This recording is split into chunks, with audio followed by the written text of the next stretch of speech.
سأحاول أن أطرح ربما مجموعة من الأسئلة على المحافظ لمحاولة تكثيف هذا النقاش، لكن نحن جدا ممتنين لوجود الأستاذ علي المعمري معنا، علاوة على كونه محافظ لواحدة من أهم الجبهات في اليمن حاليا. تعز هو أيضا برلماني قدير ومقاتل قديم بالمعنى الحرفي والسياسي، وأهم من ذلك بالمعنى التشريعي.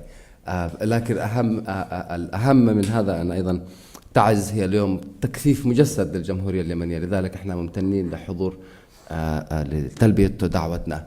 تعز منطقة كثيفة لأنها أو منطقة كثيفة التنازع عليها وكثيفة الحضور السياسي، فهي محافظة جمهورية ضدا عن رغبة الحوثيين، وهي ثورية ضدا عن رغبة صالح، وهي مدنية ضدا عن رغبة الإخوان، ووحدوية ضدا عن رغبة البعض في الجنوب، وهي يمنية ضدا عن رغبة الخارج. لذلك هي محافظة في غاية الأهمية، والنقاش حولها كثير في الأهمية، ونحن ممتنين لوجود المحافظ معنا. ربما سأبدأ بطرح 3 أسئلة محددة وواضحة بشكل عام، ولكن تحتها يمكنك طرح أي أوتورتراه لتعطينا إطلالة مكثفة عن الوضع في تعز اليوم. ولكن ربما السؤالين المهمين الذين يطرحا بشكل أو بآخر وبشكل متكرر هو: لماذا تعثرت معركة تعز بعد ما يقارب ال3 سنوات، وهي معركة يبدو أنها تعثرت ربما للأسباب التي تحدثت عنها سابقا، وهي خصومة الجميع معها لأسباب مختلفة، ولكن لماذا تعثرت بمعنى يبدو بسابق إصرار وترصد، وليس تعثرت لفشل أو لعدم قدرة؟ هذا ربما الواسع الأول. ثانيا، أعرف أن هناك الكثير من الجدل جرى الأسابيع الماضية، تقدمت أنت باستقالتك أكثر من مرة، رفضها الرئيس قبل يومين، وكان لديك واحدة من أكبر احتياجاتك هي تسليم الرواتب وتعامل البنك المركزي مع عدم تسليم الرواتب إلى محافظة تعز. فحبذا لو تعطينا تكثيفتين على لماذا تعثرت هذه المعركة، وإطلالة على طبيعة الأوضاع التي تمر به المحافظة، خاصة فيما يتعلق بالوضع الاقتصادي والعسكري. ممكن حينها أن نجريه نقاش بشكل أكثر مكثف ونفتحه للجمهور. ولكن مرة ثانية شكرا وتفضل. صباح الخير. شرف كبير لي أن أكون متواجد اليوم في هذه الجامعة الأمريكية التي يعني مر على يعني تأسيسها أكثر من 150 عام بحسب ما أعتقد. هذه الجامعة تتشابه كثير مع محافظة تعز. نحن عندما نتحدث عن أن تعز صانعة التغيير، فهذه الجامعة تخرج منها صناع التغيير في الوطن العربي كاملا. نتحدث عن جورج حبش، نتحدث عن قيادات قومية العربية كلهم خريجي هذه الجامعة. هذه الجامعة مصدر إشعاع وتنوير، وتعز أيضا هي مصدر إشعاع وتنوير مثل كثير من المدن العربية. أجد شبه كبير بين الجامعة الأمريكية ودورها العظيم في التنوير وفي مراحل التغيير، ومحافظة تعز ومدينة تعز أيضا في ما قدمته من خلال يعني عشرات السنين في اليمن. أبناء تعز كانوا السباقين في ثورة 26 سبتمبر 2060، كانوا موجودين في 14 أكتوبر، كانوا هم يعني هم البدايات الأولى في هذه الثورات. في 11 فبراير أول ساحة للتغيير بدأت في مدينة تعز. أبناء تعز متعلمين مثقفين، شبه كبير بين مثل ما قلت بين ما تقوم به هذه الجامعة من أدوار عظيمة وما تقوم به محافظة تعز من أدوار عظيمة أيضا في اليمن. الأمر الثاني، أنا يعني أحس أيضا بالزهو والفخر أنني متواجد بين طلبة هذه الجامعة، متواجد وبجواري الأستاذ الكبير الدكتور طارق متري. هذا يعني ينتابني إحساس لا تتخيلوه. يعني أنا ممتن كثير لأنهم استضافوني، ممتن كثير لأنني متواجد بينكم اليوم. هذا أمر لابد أن نقوله في البداية. فيما يتعلق بأسئلة الأستاذ فارع، لماذا تعثرت معركة تعز؟ تعثرت معركة تعز لأسباب كثيرة. تعز كانت للأسباب التي تحدثت عنها سابقا، لأنها صانعة تغيير، لأن أبنائها يعني تشربوا الحرية من يعني مع حليب أمهاتهم. أبناء تعز كانوا دائما السباقين في قيادات مراحل مهمة في اليمن، مثل ما تحدثت في ثورة 26 سبتمبر. كان لأبناء تعز دور مهم مع غيرهم من اليمنيين في هذه الثورة، والذين يعني تضرروا كثيرا من هذه الثورة جماعة الحوثي ومن لفهم، ولهذا هم لديهم ثار حقيقي مع هذه المدينة. ثم جاءت أحداث 11 فبراير التي أودت بالأخير بعلي عبد الله صالح ونظام علي عبد الله صالح. التقى الاثنين الحوثي وصالح في معركة واحدة ضد أبناء تعز لهذا الأمر الذي قلت عليه في البداية. إذن هناك ثار حقيقي، ثار شخصي مع هذه الجماعة مع هذه المدينة. ركزوا كل أو أفضل ما لديهم من قوات جيش، من مدربين، من حرس جمهوري، ظلت هذه المدينة. كان علي عبد الله صالح يقول دائما أنه تعز أشبه باللغم، يتحدث هكذا أنه لابد أن تدوس عليها برجلك، لأنك لو رفعت رجلك شوية ستوديك في 60 داهية. وهذا الذي حصل. مجرد ما الناس قررت أن تنهيه، ضغطت، رفعت، انتهى إلى الأبد. فخلال الفترة السابقة قبل 11 فبراير كان هناك أكثر من 11 لواء يتواجد حول المدينة، وهي ألوية ومعسكرات في غاية الأهمية. معسكر خالد بن الوليد الذي سقط مؤخرا وأنتم متابعين في المخا، كان هو الشبيه لأهم معسكر كان موجود في الجنوب، وهو معسكر العند. ألوية عبد الله القاضي، محمد، كل القادة المقربين من علي عبد الله صالح كانوا يقودوا ألوية تحيط بالمدينة حتى لا تسقط هذه المدينة، حتى لا تثور هذه المدينة. هو كان يعلم خطورة هذه المدينة وأن أبنائها لا يمكن أن يصبروا كثيرا.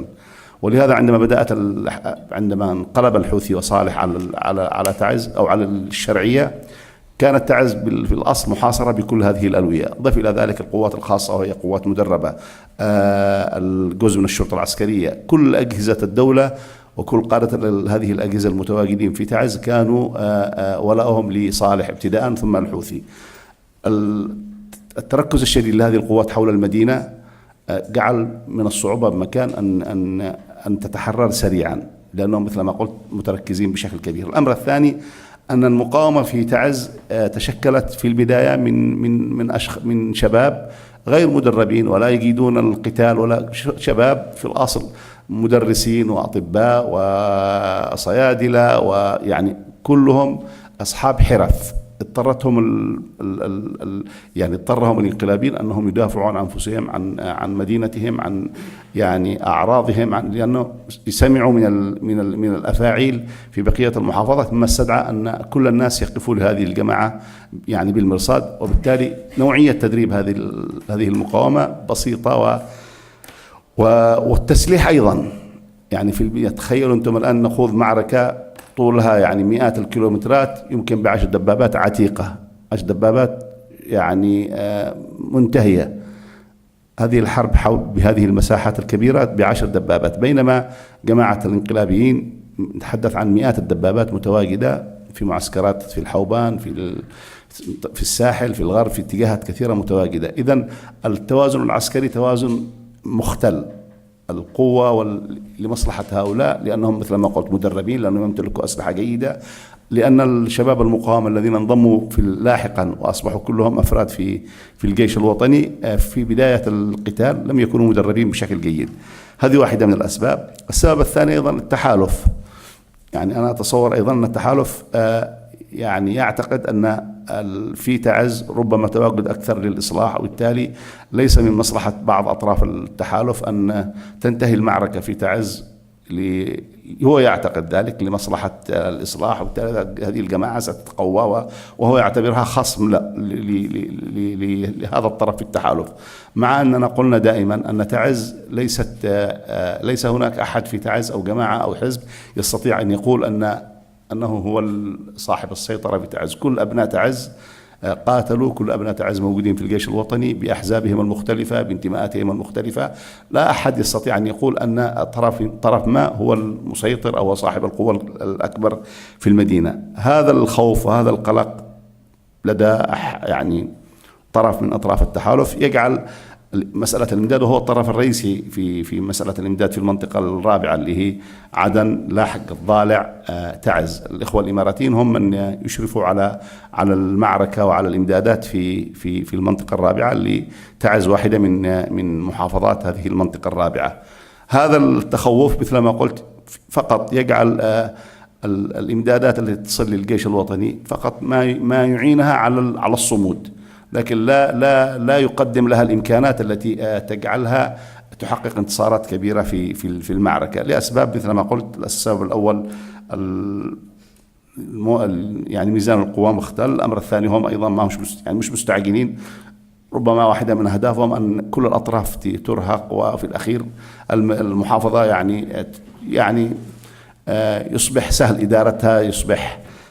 الأسباب هذه كلها جعلت مسألة تحرير المحافظة تأخرت كثيرا، مع ملاحظة نحن نتحدث عن التحرير أن عاصمة المحافظة كلها بيد الشرعية، يعني المديريات الثلاثة اللي تكون منها محافظة تعز، عاصمة محافظة تعز، المظفر والقاهرة وصالة، هذه مديريات نحن موجودين فيها كشرعية، يعني ومؤسسات الشرعية متواجدة في هذه المديريات اللي تتكون منها عاصمة المحافظة. أيضا 11 مديرية، وهي مديريات الكثافة السكانية العالية، هذه أصلا لم يدخلها الحوثيين. يعني الحوثيين لما جاءوا وحاولوا السيطرة على تعز ما تجرؤوش أن يذهبوا إلى مناطق الوعي والكثافة السكانية.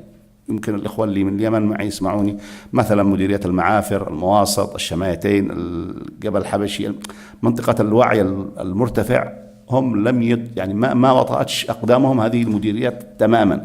هم تواجدوا في مديريات الساحل على اعتبار أن هذه المديريات ذات مساحات مرتفعة جدا، يمكن 75% من مساحة تعز في هذه المديريات، وأعداد بشر أقل، ونسبة تعليم أدنى، لأنه معظمهم يشتغلوا في الساحل وفي التهريب فيها كذا، فهم متواجدين في هذه المديريات. لكن المديريات ذات الثقل السكاني العالي وذات المستوى التعليمي والثقافي العالي لم يتواجدوا فيها من الأصل.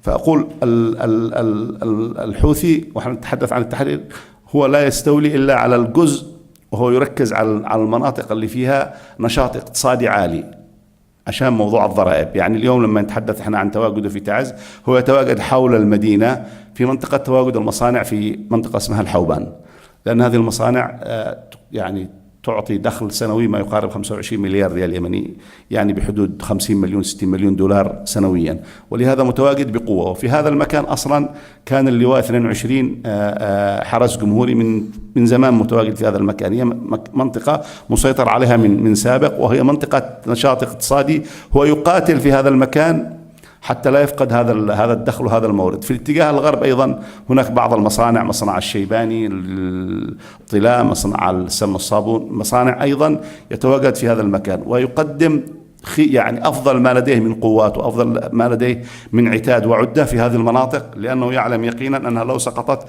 فسيخسر كثير في هذه الأماكن. هذا أيضا واحدة من الأسباب اللي تجعل موضوع تقدم الجيش الوطني في تعز يعني مش بالسهولة اللي يتوقعها الآخرين، لأنها مناطق مهمة بالنسبة للحوثي، والحوثي والانقلابيين يقاتلوا في هذه المناطق، وتتواجد في هذه المناطق مثل ما قلت ضباط وأفراد الحرس الجمهوري المدربين تدريب عالي، جماعة الحوثي اللي خاضوا 6 حروب أيضا مدربين تدريب جيد. هذه المنطقة بالنسبة لهم منطقة مهمة، وبالتالي فهم يقاتلوا فيها قتال شديد. التحالف لا يقدم كل العون فيما يتعلق بالتحرير، هو يقدم عون جيد في مسألة أن الناس تتقدم وتثبت وتظل أشهر ثم تتقدم مسافة. لو توفرت الإمكانيات التي تطلبها السلطة المحلية، أو تطلبها قيادات المحور وقيادة الألوية، وهي إمكانيات يعني ليست يعني بالشكل الكبير، لو توفرت أنا أقول أن المعركة ستكون أسهل. وأيضا مساحة المعركة، يعني اليوم نتحدث عن معركة مخاء، موزع، الوازعية، يعني مساحة المعركة هي مساحة كبيرة، والجيش لا يمتلك، الجيش الوطني لا يمتلك سوى يعني في حدود 50 60 70 سيارة، لا نذكر الأطقم البسيطة، لكن لا يمتلك أسلحة، دبابات ولا مدافع ولا مدرعات ولا. هذه الأسباب كلها تجعل معركة تعز تتأخر، وتجعل الناس يستغربوا لماذا تأخرت. لكن ما أريد أن أؤكد عليه أن عاصمة المحافظة هي الشرعية، والسلطة المحلية نمارس فيها أنشطتنا بشكل عادي، أن المديريات ذات الكثافة السكانية العالية هي شرعية، أن المديريات ذات الوعي المرتفع، هؤلاء يرفضون فكرة الحوثي وفكرة الانقلاب بالأساس، ولهذا لم يتواجد الحوثيين من البداية في هذه المنطقة. فيما يتعلق تقديم الاستقالة، أنا تحدثت أنه في موضوع الاستقالة احنا مشكلتنا في تعز كسلطة محلية أن فخامة رئيس الجمهورية ودولة رئيس الوزراء الحقيقة كلما ذهبنا إليهم يعني يبدو يعني خلينا نقول أنهم متفاعلين مع تعز ويصدرون الأوامر، لكن البيروقراطية والموظفين الصغار لأسباب مناطقية، لأسباب سياسية، لأسباب جهوية، نجد أن كثير من الأوامر اللي تتم توجيهها من قبل رئيس الجمهورية ورئيس الوزراء تتعثر كثيرا، وبالذات في البنك المركزي في عدن. يعني أنا أتذكر في اجتماع مجلس وزراء دعيت إلى هذا المجلس، كان وصلت 40 مليار ريال من الأموال المطبوعة من الخارج إلى مطار عدن، وسمعت بعض الوزراء يتحدثوا أنه فقط هذه المبالغ ينبغي أن تذهب للمناطق المحررة فقط. قلت يومها في اجتماع مجلس الوزراء أن هذا المال الذي طبع هو مال لكل اليمنيين، ولا يصح أبدا الحديث أنه ينبغي أن يصرف فقط على المناطق المحررة، لأنه في الأخير هذا التزام، هذا واجب الدولة تجاه مواطنيها في اليمن كامل. ويعني حصل شد في هذا الموضوع. لما جينا نصرف مرتبات الأمن في تعز، تحدث مثلا الأخ وزير الداخلية أنه فقط ما ينصرفش مرتبات إلا اللي هم مع الشرعية. قلنا الراتب هذا حق لا علاقة له بالصراع أبدا، هذا مرتب لضابط أمن لجندي أمن، احنا نقول أنه هذا مرتبه خذه. اللي قاتل أبناء تعز واللي استخدم السلاح هو اصلا لن ياتي الى المدينه ليستلم مرتبه، هو يعني سينأى بنفسه وسيغادر، لن يصل الى المدينه. حرصنا كثير ان كشوفات المرتبات لكل ابناء تعز، حتى مرتبات المدنيين، احنا عندنا 54,000 موظف صرفنا لكل المديريات التي تحت سيطرة الشرعية وتواجد فيها الانقلابيين. لا ذنب للمواطنين في أنهم لا يستلمون مرتبهم، الموظفين المرتب حق لأسر هؤلاء، ولا ينبغي أن يعاقب الناس على أساس الجهة والمنطقة. الاستقالة مثل ما قلت كنا موعودين بمرتبات لأبناء تعز. آخر مرتب في تعز سلم في شهر سبتمبر لما كان البنك المركزي في صنعاء. لما انتقل البنك المركزي في شهر 10 إلى عدن، بدأنا نطالب. طبعا في الأشهر الأخيرة 9 و8 موظفي تعز استلموا من نصف راتب فقط، ما استطاعش الحوثي أنه يصرف راتب شهر كامل في شهر 8 و9. جاء شهر 10 استبشرنا خير، قلنا ما دام البنك المركزي انتقل إلى عدن إذن مرتبات أبناء المحافظة ستسلم يعني.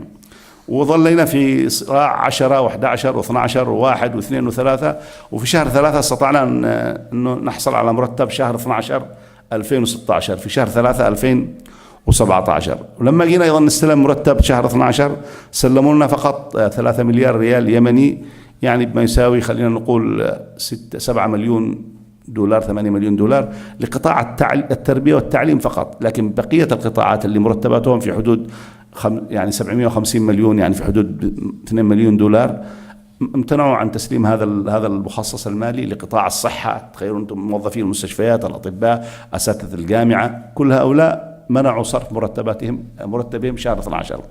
طبعا القضاء والنيابة، خلونا نقول وإحنا نتكلم في هذا، استطاع الأخ رئيس المحكمة العليا في قاضي حمود الهتار، وإحنا نقدم له الشكر الكثير، أنه يستقطع كل موازنات القضاء أو السلطة القضائية ويضعها في حساب خاص، ويصرف مرتبات لكل أعضاء السلطة القضائية في الجمهورية كلها بما فيهم تعز. يعني كل القضاة وأعضاء النيابات يستلمون مرتباتهم بشكل جيد، لأنه المبلغ المخصص للسلطة القضائية انتزع وأصبح في حساب خاص بالسلطة القضائية.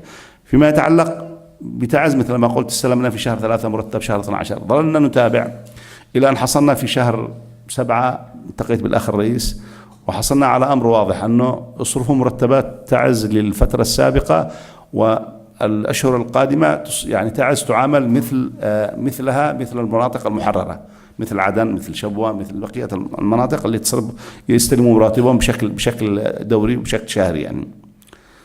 وجاء لحظة استلام مرتبات شهر 8 في شهر 9. أول تجاوز قالوا شهر 8 هذا ننسوه، خلونا نتعامل معكم على أنه نسلم لكم راتب شهر 9. قلنا هذا أمر طيب. يعني أنا في تفصيل في موضوع الاستقالة، لما جينا في شهر 9 نستلم المرتب، فاجأنا أن محافظ البنك المركزي يرفض صرف مرتبات بقية القطاعات، وفقط يوافق على صرف مرتب قطاع التربية. هذا الموضوع باختصار شديد. أنا رفضت أنه لا يمكن لي أن أبقى محافظ طالما وأن مرتبات الناس، طالما أن حقوق الناس لا تعطى لهم. وحصل بعد الاستقالة أن يعني البنك المركزي قام بصرف مرتب شهر لكل قطاعات لكل موظفي تعز، ونأمل أن هذا الشهر أيضا يحصل هذا اللي حصل.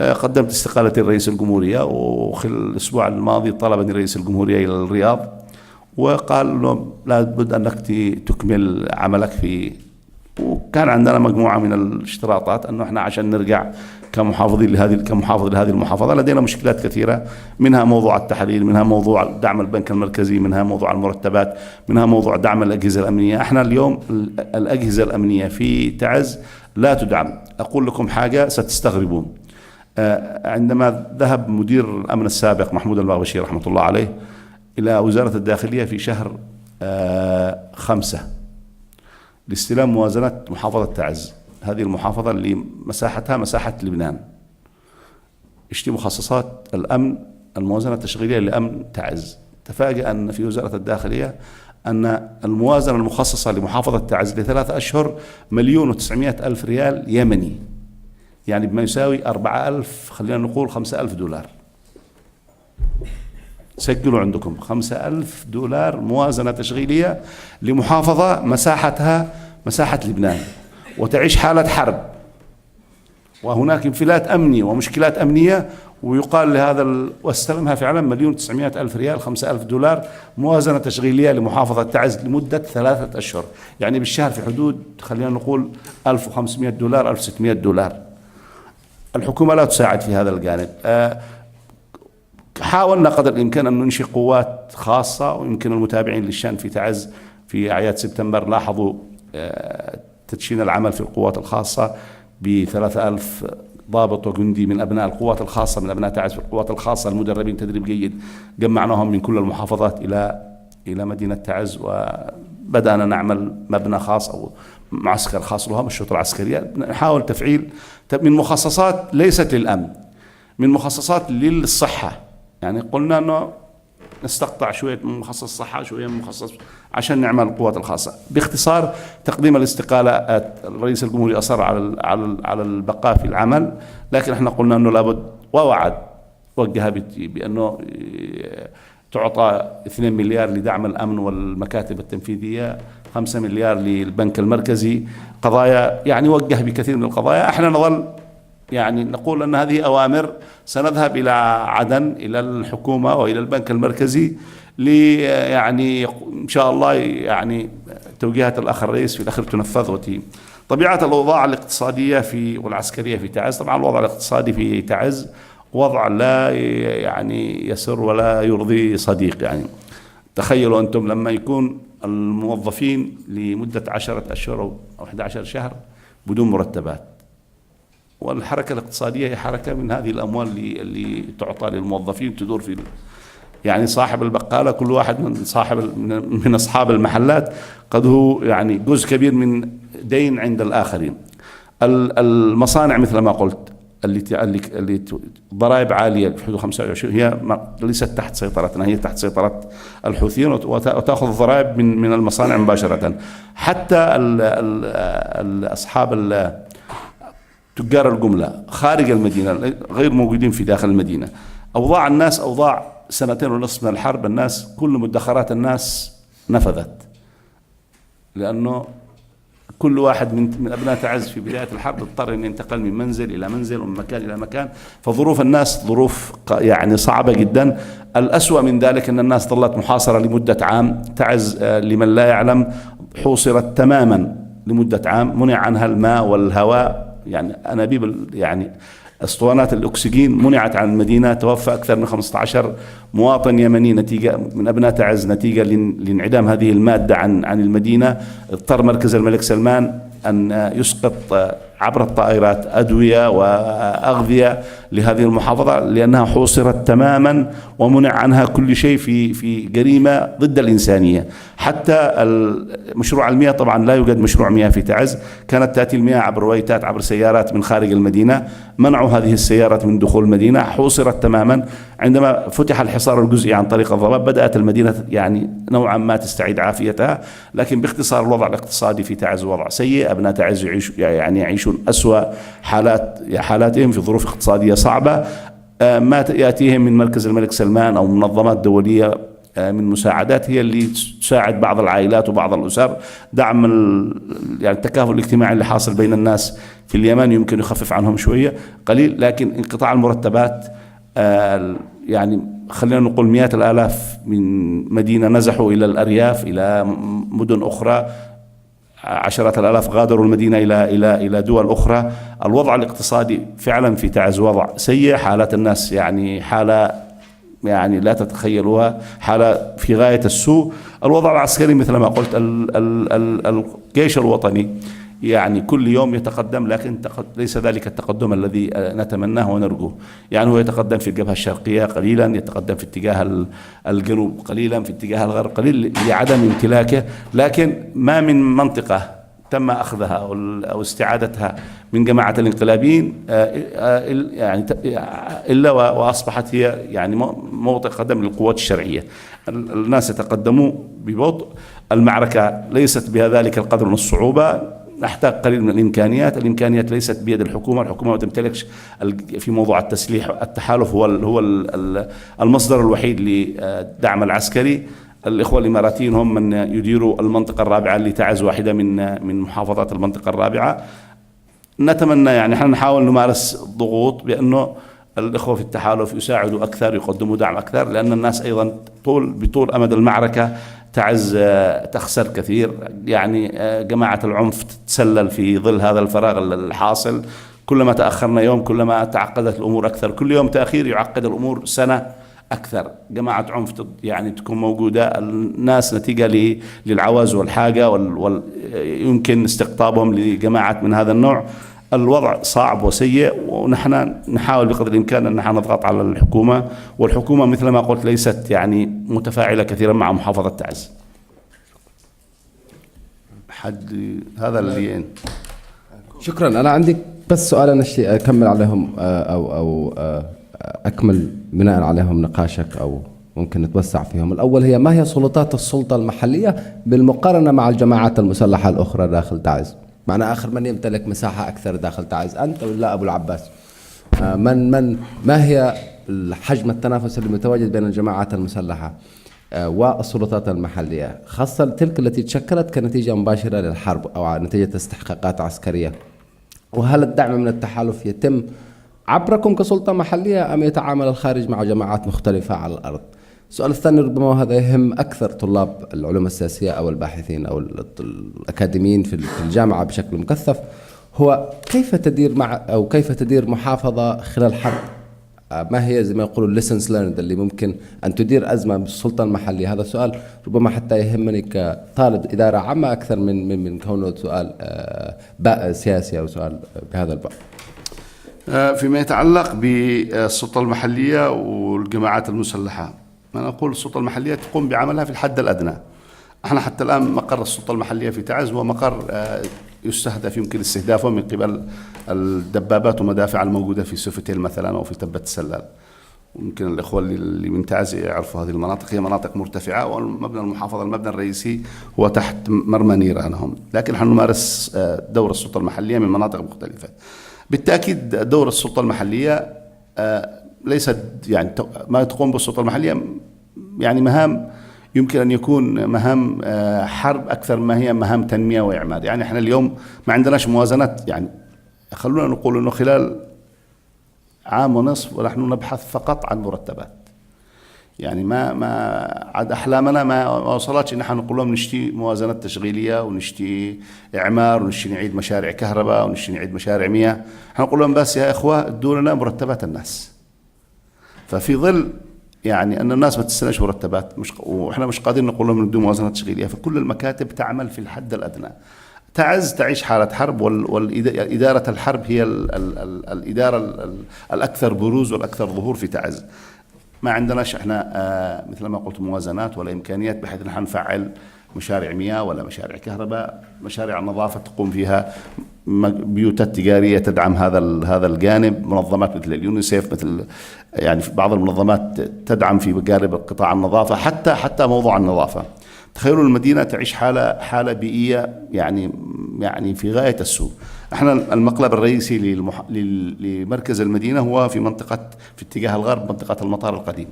هذا المقلب الرئيسي اللي كان يمكن هذه المشكلة يعانوا منها الإخوة اللبنانيين أيضا، مش ملاقيين مكان نحط القمامة فيه. فالموقع الرئيسي للمكب القمامة في منطقة تواجد الحوثي. حاولنا مرارا انه يا اخوة خلوا بس السيارات القمامة تمر بس في البداية، يعني كل سيارة تذهب ما يخلوهاش ترجع. الآن في مساحة صغيرة المدينة، الأمل الوحيد عندنا أنه لما تيجي السيول نروح نحط هذه المخلفات في أماكن مرور السيول، عشان تيجي السيول تأخذها إلى مكان لا نعلم إلى أين تذهب. مشكلة كبيرة يعاني منها أبناء، أو الإحراق، يعني الكارثة بيئية فعلا في تعز. وإحنا كسلطة محلية مش قادرين نعمل حاجة في هذا الموضوع.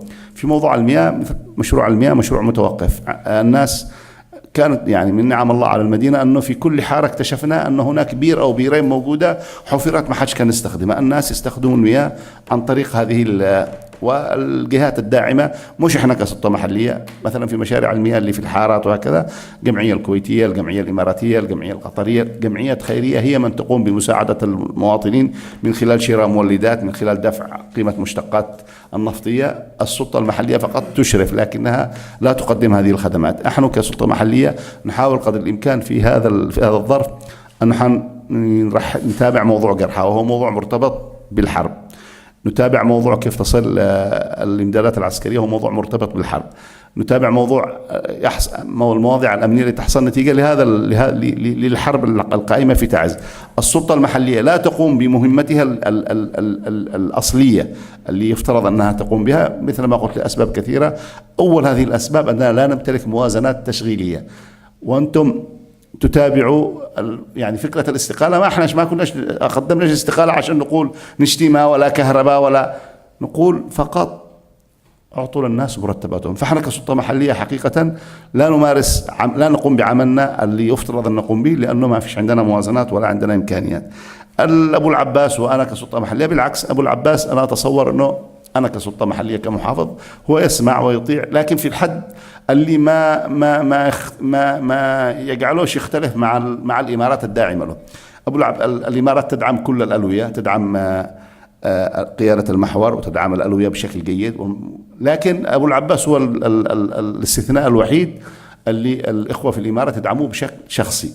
وهم يمكن لو لاحظتم الرسالة اللي وجهها القائد الإماراتي لقائد المحور لما قال صورة مع التحية لقائد اللواء 22 35 17 170، كتائب أبو العباس في المذكرة الرسمية اللي يمكن تداولتها قناة الجزيرة وتداولها المواقع. تحدثوا صراحة عبر أنهم يتعاملوا مع كتائب أبو العباس. أبو العباس مقاوم، رجل من أوائل المقاومين اللي خرجوا يقاتلوا جماعة الحوثيين في تعز، لا أحد ينكر هذا. لديه أفراد ولديه سلاح، هو يعني منضوي بالاسم تحت اللواء 35، يستلم مرتباته من اللواء 35، لكنه يحظى برعاية خاصة من الإخوة الإماراتيين. الدعم من التحالف مثل ما قلت، يأتي الدعم من التحالف عبر المحور، قيادة المحور لكل الألوية، ما عدا أبو العباس يذهب إليه مباشرة. ندير محافظة من خلال الحرب مثل ما تحدثت. هذه الإدارة، يعني احنا خلونا نقول في البداية لما تعينت أنا كمحافظ ذهبت إلى عدن، المحافظة محاصرة تماما، ما كانش يمكن لي أن أغادر من هذه المدينة اللي قلنا بمديرياتها الثلاث، وأنا في وسط المدينة لمدة عام قبل أن أتعين، إلا مشينا على الأقدام بالطلوع من مديرية اسمها مديرية مشرعة وحدنان والنزول إلى مديرية المسراخ. كان هذا مشي على الأقدام، ومن بعد المسراخ أخذنا سيارة واتجهنا نحو عدن. يعني المدينة كانت محاصرة تماما وما فيش أي إمكانية لدخول أي شيء أو أي مواد للمدينة. بعدها عدنا من مقابلة رئيس الجمهورية أيضا خلال فترة شهرين وأنا متواجد في عدن والرياض. شقينا يعني طريق، يعني يمكن لو حد منكم شاهد كيف كان توصل الإمدادات إلى تعز. ارتفعت أسعار الحمير في منطقة صبر إلى 50 و60 و70 80 ألف، لأن الوسيلة الوحيدة اللي كان يعني يمكن نقل البضائع للمدينة عبر الحمار فقط، ما حدش كان يقدر لا سيارة ولا واستمر هذا الوضع لمدة 6 أشهر. وأنا نازل من صبر والله شاهدت بعض الأطفال في منظر مؤلم جدا. يعني تخيلوا أنتم يصعد يعني خلينا نقول 3-4 كيلو باتجاه هكذا يعني، وهو محمل كرتون ماء عشان ياخذ 1500 ريال، عشان ياخذ يعني في حدود $3 أو $4، يمشي 4 ساعات 5 ساعات وهو محمل كرتون ماء، والثاني محمل مش عارف كرتون عصير، والأقوى منه قونية دقيق. حاجة استمر هذا الوضع لمدة 6 أشهر في حصار شديد جدا. جينا ندير هذه المحافظة في ظل هذا الوضع اللي كل شيء يصل عبر هذه الوسيلة وعبر هذه الطريقة. قلت أن هناك أشخاص مرضى توفوا في تعز نتيجة لانعدام مادة الأكسجين، نتيجة لانعدام مادة الأدوية. لدينا 7 مستشفيات حكومية في المدينة لا تعمل منها إلا 3 مستشفيات وفي الحد الأدنى. المدارس مدمرة. بداية هذا العام بدأ الطلاب للدراسة في هذا العام في مدارس إما مدمرة، وإما يتواجد فيها مسلحين، وإما لا يوجد فيها مدرسين. يعني قطاع التعليم توقف تماما، لأن مدرسي التربية والتعليم لمدة 10 أشهر ما استلوش مرتبات. فلكم أن تتخيلوا أن الطلاب ما يذهبوش للمدارس، أن المرضى مش ملاقين يعني أدوية ولا في المستشفيات. الوضع كارثي في تعز، وأنا يعني أقول هذا الكلام وأنا أتألم كثير لأنني الرجل الأول في المحافظة، لكن لا أحد يساعد. المساعدات الوحيدة مثل ما قلت يقدمها مركز الملك سلمان، لكن محافظة 4 مليون بني آدم مهما كانت إمكانيات وجود مركز الملك سلمان لا يمكن أن تغطي كل احتياجات المدينة. أي فارق يحدثه تحرير ميناء المخا في معركة تعز، وهل هو تحت سيطرتكم كسلطة محلية؟ ميناء المخا حرر، أصبح فقط هناك يعني إذا كان في يعني الصواريخ اللي ممكن تصله من مسافات بعيدة، والإخوة الإماراتيين لديهم باتريوت تمنع سقوط الصواريخ على مدينة المخا. بالتأكيد ميناء المخا سيحدث فارق كبير. ميناء المخا من الموانئ المهمة، فيما لو تم تشغيله سيتم يعني جني يعني توريد مبالغ كبيرة للمدينة يمكن أن تغنينا وتعفينا من هذا اللي جالسين قاعدين نشتكي منه. يعني اليوم لما نتحدث عن المستشفيات احنا ما نتحدث عن مليارات الدولارات، نقول له في كم مليون دولار ممكن أن نعالج مشكلة الصحة، لو هناك كم مليون دولار ممكن نعالج مشكلة التربية والتعليم في تعز. ميناء المخا فيما لو فعل وعمل يمكن أن يغطي كل هذه الأزمات ويحل كل هذه الأزمات الاقتصادية الموجودة في المدينة. لكن الميناء المخا فعلا حررت، والميناء يتواجد فيه قوات عسكرية إماراتية. أنا قبل شهر ونص التقيت بمسؤولين سعوديين ماسكين ملف اليمن، وتحدثنا ملف تعز بالذات في اللجنة الخاصة اللي ماسكين ملف تعز، وتحدثت معهم انه يا اخو احنا خلونا اعطونا ميناء المخا عشان نشتغل فيه. يمكن لابناء تعز رجال الاعمال، معظم رجال الاعمال في اليمن هم من ابناء تعز، وهم يعني على استعداد تام ان يوصلوا بضائعهم الى الميناء، مشتقات النفطية عبر الميناء، ويتحرك هذا الميناء ويصبح يعني داعم كبير لموارد المدينة. الإخوة الإماراتيين ما إلى الآن مش ما سلموش الميناء هم، بل أنه أنا أقول حاجة. كنت رحت طبعا الإخوة الإماراتيين عملوا عمل عظيم في المخا. احنا عندنا كان محطة كهرباء 160 ميجا في المخا، وكانت شبه يعني عطلانة ما تعملش نتيجة للحرب. هم أعادوا التشغيل 120 ميجا، لأن هي 4 توربينات، كل توربين 40 ميجا، أعادوا تشغيل 3 توربينات 120 ميجا، يستخدمهم الآن ميجا يعني توربين واحد 40 ميجا لإضاءة كهرباء المخا والمناطق المحيطة. بقية التوربينات لا تستطيع العمل لأن كل خطوط النقل الممتدة إلى تعز نتيجة الحرب كلها. فرحت افتتح محطة الكهرباء في المخا، هذا الكلام قبل يمكن 8 أشهر، وطلبت منهم أن نزور الميناء، اعتذروا. يعني انه القائد مش موجود، انه مش عارف مش موجود، انه وانا محافظة تعز والمخا احدى مديريات المحافظة، ما قدرتش ازور الميناء. فانا اقول الميناء لو اعيد تشغيله او اعيد تفعيله سيكون مكسب كبير، يعني يغنينا كثير من الاحتياج. خلونا نقول المسألة وصلت الى حد انه واحد حاسس انه يتسول الحكومة. يعني لما تتفق انتم محافظ بنك مركزي ورئيس جمهورية ورئيس وزراء انه بكره الصباح تروح تستلم 3 مليار 750 مليون مرتبات الناس، وانت في هذا اليوم قد اصلا اختلفت معهم على انه يدوك 3 مليار واشتكيتوا برئيس الجمهورية ونائب الرئيس ورئيس الوزراء، يعني ما عاد باقي الا ان تصلى عند ربي، يعني استغفر الله العظيم. وبرضه في الأخير تيجي اليوم الثاني يقول لك عفوا المحافظ قال ما فيش غير 3 مليار. تحس أنك متسول في مكاتب هؤلاء، تقول يا أخي أنا مش جاي أشحت، يعني هذا حق الناس. هذه مدينة تقاتل بالنيابة عن كل اليمنيين، هذه مدينة تقاتل بالنيابة عن الشرعية. لو أن هذه المدينة قررت أن توقف الحرب أشعد لك من شرعية أنت؟ يعني أنت سيتحدث الجميع أنه الانقلابيين هم من يسيطروا وأنت تقوم. ومع ذلك نجد كل العنت والإعاقة في مواضيع كثيرة، مع ملاحظة مثل ما قلت أنه عند الذهاب للأخ رئيس الجمهورية الأوامر نجدها من أقوى ما يكون. ويتم في موضوع المرتبات. خلونا أقول حاجة. كنت في عدن قبل أسبوعين قبل ما تحصل الاستقالة، وحصلت 3 قضايا 3 أيام يقصفوا يقتل فيها أطفال. فأنا طبعا بعد كل عملية اتصل بالأخ الرئيس أنه اليوم حصل كذا كذا، اطلقت الدبابات قذائف، قتل 5 أطفال مرات. أقول له إيش اللي حاصل؟ فأنا أول ما أبدأ أكلمه أخي الرئيس يقول لي استلمت المرتبات. أقول له لا عاد أنا أستلم. اليوم الثاني 3 أيام حصل قصف على المدينة، وكل ما أبدأ أتصل له عشان موضوع هذا اللي يحصل والمنع لمرتبات الناس في ظل اهتمام شديد من رئيس الجمهورية، أمر لا أقدرش أفسره يعني. أي سؤال؟ تفضل. أنا ملاحظك من أول تكتب، أنت مخوفني على كل. تفضل. لا خليك خذ الميكروفون لصاحب.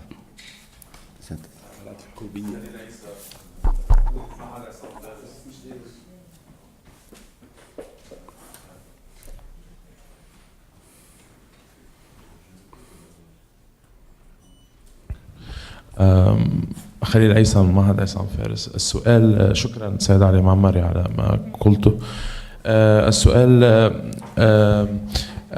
ما هي حسابات، يعني أنا الذي أراه يفوتني من ما عرضت يعني، أو أتمنى أن أعرف أكثر، ما هي حسابات التحالف؟ يعني ما تعتقد أنه هي حسابات التحالف أو الإماراتيين من خلال وقف المرتبات؟ هل هي مثلا حسابات تتعلق بأنه صرف المرتبات مثلا ستذهب إلى الجنود علي عبد الله صالح مثلا في الألوية الأخرى، وهم بهذه الطريقة يعتقدون أنهم يضغطون مثلا على الجبهات التي تقاتل ضدهم، أو مثلا الميناء عدم تشغيله، وهم يعتقدون مثلا أن موضوع مثلا عمليات التهريب الأسلحة وكذا ستأتي من، رغم أنه قواتهم موجودة في الميناء يعني، وهذا يعقد الأمور على كل خوف. لكن الحسابات العسكرية للمعركة هل هي التي تكون وراء هذا المجال؟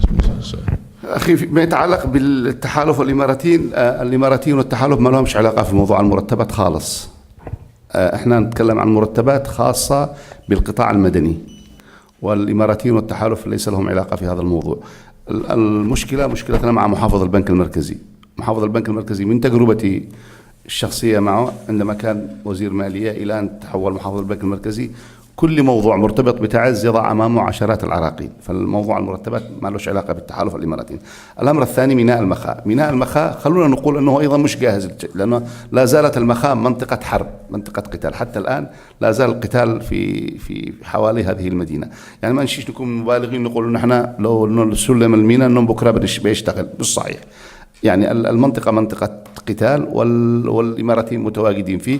وفي الأخير الحرب هي حرب على هذه المناطق، يعني الإماراتي والسعودي والإيراني والأمريكي، هو الصراع كله في هذه الجغرافيا، جغرافيا المخاء، ذباب، باب المندب، هذه المنطقة المهمة الاستراتيجية.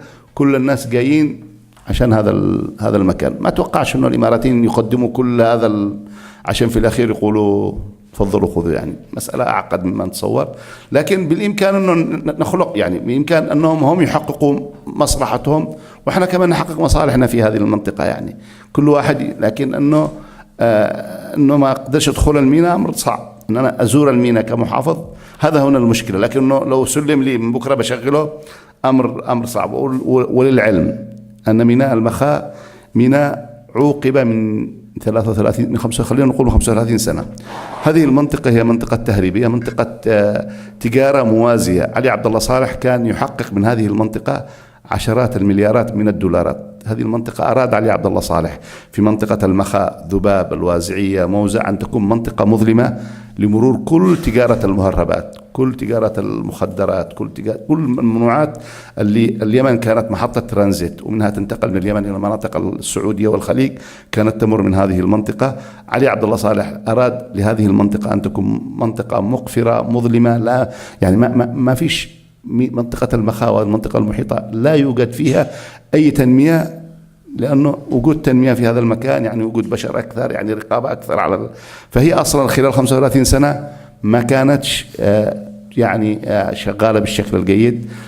الآن مع الحرب احنا نتوقع من الإخوة الإماراتيين أنه إذا ما استقرت الأمور في انتهت الحرب في هذه المنطقة، طبعا الحرب المخاء وبعدها منطقة اسمها منطقة واحدة، هي المنطقة المحادة لمحافظة الحديدة. هناك توجه كان في الأشهر السابقة أن المعركة تستمر الحديدة. طبيعة المعركة إذا ما استمرت الحديدة هي ستمر عبر المخاء. أيضا نسمع كلام كثير أن الإخوة الإماراتيين مهتمين كثيرا بالمخاء، لأن المخاء هي واقعة في المثلث الذي يربط بين تعز، عدن، الحديدة. هي واقعة في المنتصف تماما بين هذه الثلاث المحافظات، فهي موقع جيد وهي على مقربة من باب المندب، ممر الأهم.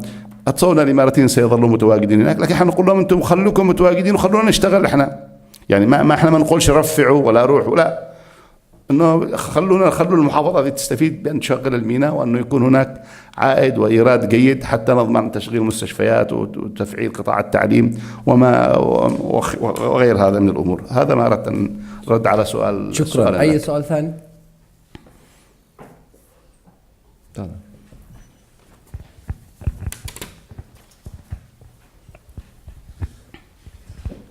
مرحبا، اسمي عبد الله رفيق، طالب ماجستير. السؤال لسيادة المحافظ علي المعمري: هل طلبتم من التحالف الذي يقف إلى جانبكم في أي مرة هي تفسيرات لقصف المدنيين والمنشآت المدنية في تعز والتي لا تخفى على أحد؟ والسؤال الثاني: نلاحظ اهتمامكم بالمجال الأمني أكثر من المجال الإنساني، هل احتياج تعز الأولى بالدعم إنساني في مجال التعليم والصحة أم أمني؟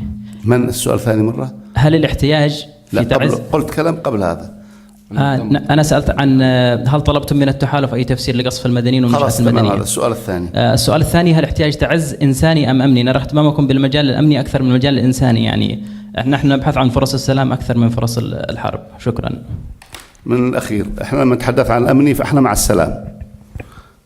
الاهتمام بالجانب الأمني هو اهتمام بالسلام، لأن المشكلة الكبرى اليوم في تعز أن معظم أبنائها غادروا المدينة والفاعلين لأنه ما فيش أمن في المدينة. لو ضمننا موضوع الأمن سيعود الناس إلى المدينة وستبعث الحياة في المدينة، وسيكون وضع المدينة أفضل بكثير مما هي عليه الآن. ما من شك أن الاحتياج الإنساني احتياج كبير، لكن احنا نقول ناس إيش الناس اللي أصواتهم مرتفعة ويحتاجوا. في تعز خلال العام السابق الحديث الصوت المرتفع من الناس أنه يا أخوة انقذونا من جماعة عنف، يا أخوة في مشكلة أمنية، يا أخوة. الجانب الإنساني احتياج شديد له، صح، ما من شك في هذا، لكن كان على الأقل في مستشفيات تشتغل، في منظمات تعمل، في مساعدة تعمل. لكن في القطاع الأمني كان القطاع الأمني في تعز صفر، ما عندناش أي مؤسسات أمنية تعمل في تعز. ولهذا الناس رفعت أصواتها كثير في الاحتياج الأمني، وهي احتياجات يعني كلها يحتاجها الناس في تعز، في الجانب الإنساني وفي الجانب الأمني. لكن الجانب الأمني مثل ما قلت الدولة لا تعير أي اهتمام، ولا حتى في منظمات ولا هيئات تساعد في هذا الجانب. لكن في الجانب الإنساني هناك جمعيات، مثلا مركز الملك سلمان يساعد، جمعية الهلال الأحمر الإماراتي تساعد، الكويتيين يساعدوا، القطريين يساعدوا، اليونيسيف، منظمات الأغذية، يعني في جهات كثيرة تساعد في الجانب الإنساني وتقدم بعض العون.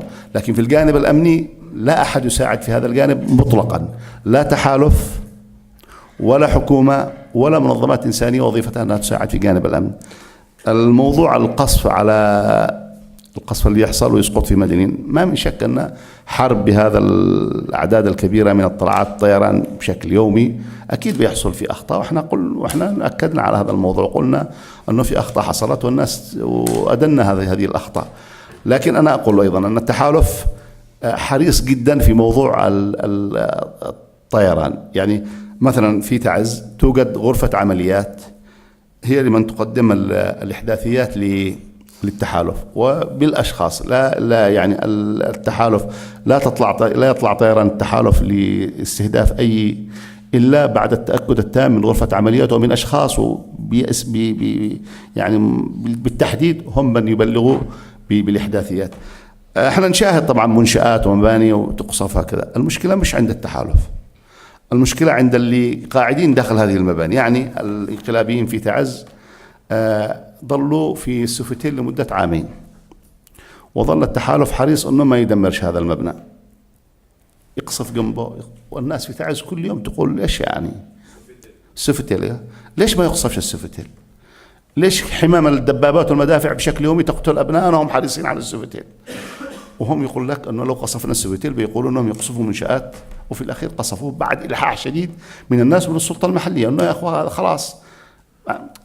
يذهبوا مثلا إلى معاهد تقنية في تعز، معاهد يعني بنيت ومهمة جدا لتعز، يروح يحط دباباته ومدافعه من هذا المكان ويطلق. في جامعة تعز راحوا في مبنى يعني في مباني كليات الطب كذا وظلوا يقصفوا المدينة. نحن في الأخير نقول أنه دماء المواطنين وأرواح المواطنين أهم كثير بالنسبة لنا من مباني يمكن استعادتها، وما يحصلش هذا إلا بعد ما يتكرر لأشهر. وضربت مثل السوفتيل لمدة عامين ظل القصف من دبابات في السوفتيل تقصف. الأخطاء حصلت وفي أبرياء كثير قتلوا ونحن ندين هذه المسألة، لكن حرب لمدة عامين ونصف عشرات الآلاف خلينا نقول من الطلعات القوية اللي تطلع خلال هذه الفترة في أخطاء حصلت. التحالف حريص جدا أنه ما يتلقاش البيانات. أيضا خلينا نقول أنه حتى هناك يعني خلينا نقول في ناس موجودين مثلا في بعض غرف العمليات في الجمهورية كلها عندهم مشكلات شخصية. يعني مثلا أنا سمعت في عدن وفي صنعاء وفي أنه واحد معه مشكلة، واحد في غرفة العمليات يمكن يكون عنده مشكلة مع التاجر الفلاني ولا كذا، ويروح يقول لهم يرسل لهم إحداثيا أنه المصنع اللي هناك فيه جماعة ويتم قصفه. يعني حتى الأمور الشخصية تدخل. وفي الأخير التحالف وما تأتيه من بيانات يقوم، والناس اللي يشتغلوا في الجيش وكذا مش ملائكة، في شياطين كثير يعني.